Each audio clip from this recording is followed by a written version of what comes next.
My name is Chia-Li Ho, and I am the Associate Concertmaster with the Boise Philharmonic.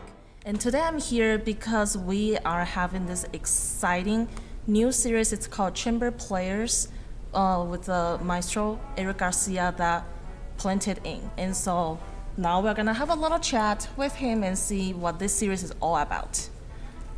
Well, hello, Maestro. Hello, nice to see you. We're here at the beautiful Egyptian Theater in downtown Boise, and of course this is where we will be performing the first concert of our chamber series, the Boise Phil Chamber Players, which will feature Stravinsky's quirky masterpiece, Histoire, Soldat. So when you accepted this position as our music director, how did you come up with this series? What does this mean to you? Like, what makes you want to do it? Well, it's interesting. There was already this great chamber music series in place with the Philharmonic, and I thought, well, wouldn't it be great if we could perform works that not only feature, of course, our quartet, trio, quintets, but more interactive chamber works like this that either involve me as a conductor or don't involve me as a conductor. It didn't matter at all, but just more of a mixture of a group, because of course in the 20th century there was just this propagation of works that were written, these Pierrot works, these smaller works that were written, and they're absolute masterpieces. And I thought, what better way to show off not only our chamber theme, but just the amazing Philharmonic musicians. And when I thought of that, the first work that came to my mind was Histoire de Soldat. Yes. That being, I think, the seminal chamber work of the 20th century, and like I said, a personal favorite. So once we decided to go ahead with it, I was so excited. And so I really think that this chamber series will not only continue to include our own kind of built-in chamber ensembles, but be more interactive, bringing together all of the musicians of the Philharmonic at one point or another into a chamber-like piece, and just to get to hear repertoire that we've never performed before, and it's so exciting. Such beautiful music. It really is, especially this one. Especially this one. Anything about the piece in particular that you find interesting or intriguing, both from either as a performer or as a listener? Yes, actually, this piece is very different than most of the pieces I have performed. One is because it has narrators, not just one, it has three. And then also, it's almost like we are playing soundtracks for this story. So it kind of is like you are listening and hearing and seeing an audiobook. It's just, except it's live.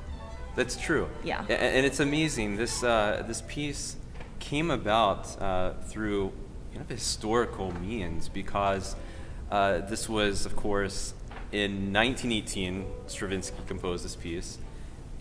He moved with his wife to Switzerland in 1914, just after the Rite of Spring, and did so for her to have treatment for tuberculosis, of all things. But immediately after they got there, the World War I broke out, and so they decided to stay there for the ride out the rest of the war. But of course, Stravinsky had to remain creative. He had to, but it was wartime, so financially things were very, very strapped. It was very difficult to get funds. He was cut off from his Russian estate. His publisher was based in Berlin, so he wasn't able to get funds through there. So he and the Swiss novelist Charles Rameau came up with this idea. Well, what if we create a theater piece which is small, tiny, and can be taken on tour if needed, can be mounted easily. Yeah. And that's exactly what you said. It's a septet, a small group of musicians, and 3 speakers, a narrator, a soldier, and of course the devil. And it's amazing. There's really nothing like it. It was the first of its kind. But the septet, what a wild and interesting group of instruments. Violin, you of course. Yeah.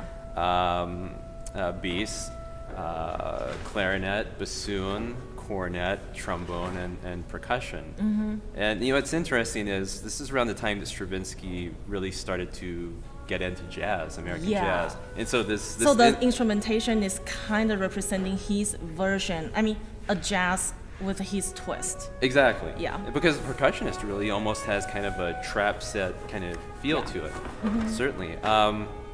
And so it's this kind of very simple story, as you know. It's kind of a fable in a way. It teaches us a few lessons on life, but every time I conduct this piece or hear it again, I realize how multi-layered this story is. It's really fascinating. It is. And like you said, it's a soundtrack. So everything that is done by the narrator or the actors, we immediately respond to in the ensemble and provide a soundtrack to. And you are literally part of the story. As always. You become Thank you. a major player in the story because the story starts, we find our soldier on leave, going back to his home village, and who else does he run into but the devil of all people or things, and he trades his fiddle, which he doesn't deem to be that valuable, for this magic book, which promises him lots of wealth and prosperity. And I don't believe in spoilers, so I'm not going to give away too much. But over time, he finds that he's not too happy with his new life and with that trade lots that he's of made. wealth. Yeah. So being, I mean, it's Stravinsky, so all of the parts are highly virtuosic in the ensemble. But one could argue that because you are the seminal instrument of the story, you probably have the most difficult part. I do, and I remember the first time I played it, it was in my undergrad. So I was like maybe 10 years younger-ish, and it was really difficult. And my department is like up top of a mountain, and so we ride a motorcycle basically. So like ride up the whole gang. Wow, and that's just dedication. I know, and rehearse. And we put so much time in that. It's a difficult piece to put together, but it's also the sound of it. It's like really avant-garde, but it makes sense. Yes. So it's not like something that's just like weird, makes you uncomfortable. It's like it's avant-garde, quirky with a really fine sophistication. Right. That's how you feel. It's still tonal. It still makes sense. It's absolutely tonal. There are time signature or key signatures in the piece, and it's Stravinsky. So of course it's a gathering of sources, kind of a melting pot. There's a paso doble in there. There's a waltz. Of course, you have a beautiful tango that you perform, and of course the ragtime and soldiers' marches. So many things that and so many styles that people love and are familiar with. Yeah. And we're so fortunate because we're going to be joined by 3 brilliant professors of Boise State. Our narrator, Richard Klautsch, will be here, of course. Our soldier will be played by Gordon Reinhart. Very excited about that. Yeah. And the devil will be performed by Linda Kline. One of our own. One of our very own, one of our violists. And so we're so excited to have them on stage with us for this exchange. It's just an amazing experience. As much as I love performing it, I really love to watch. Yes. I love to hear it, and I love to follow this story, this amazing story, and how these two kind of separate entities, the ensemble and the three characters on stage, interact.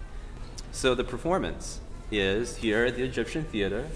It's January 14th, Sunday, January the 14th. 2 p.m. At 2 p.m. Yeah. And so I certainly hope to see you there. I will try to make it on time. Me too. Yes. So please join us on January 14th at the Egyptian Theater in downtown, 2 p.m. It's a Sunday. And you can get tickets at boisephil.org. Tickets still available, so go there soon and snatch them up. And what can we expect? You can the show? accept, besides the great shows that you have, we also will have wine, beer, and popcorn here and juice for the kiddos, so it's family friendly. Please come see us. Thank you.